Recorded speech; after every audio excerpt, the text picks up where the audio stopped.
makes most audiences sing during A Beautiful Noise, the Neil Diamond musical. It's the one that most people recognize, and it's world-renowned. A world-renowned song in the life story of world-renowned artist Neil Diamond, who helped develop the musical. Neil was a part of the process of creating the show. It was his idea to have someone write a musical because he went to see Jersey Boys with Bob Gowdy, who was one of his original producers and one of the original Jersey Boys.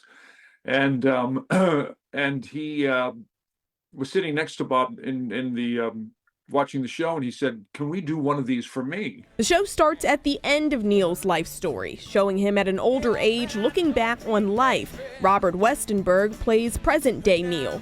The device in the play is that he's been forced by his wife and his kids to see a therapist because things are not going well for him in terms of his his mood, and he's being difficult to live with.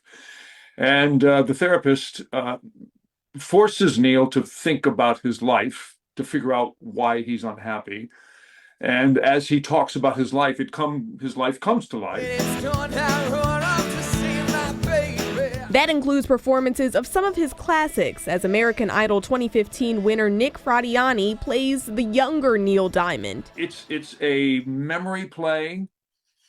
It's an origin story, and it's also a Neil Diamond concert, all wrapped up in one. And Westenberg says that's what makes the musical a blast for audiences across the country. It doesn't matter what city we go to. It doesn't matter what kind of a theater that we're in. They're on their feet, dancing, singing, waving their arms, pumping their arms, making hearts out of their hands.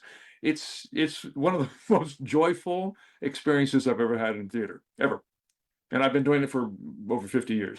I'm Brianna Ross, WBAL-TV 11 News.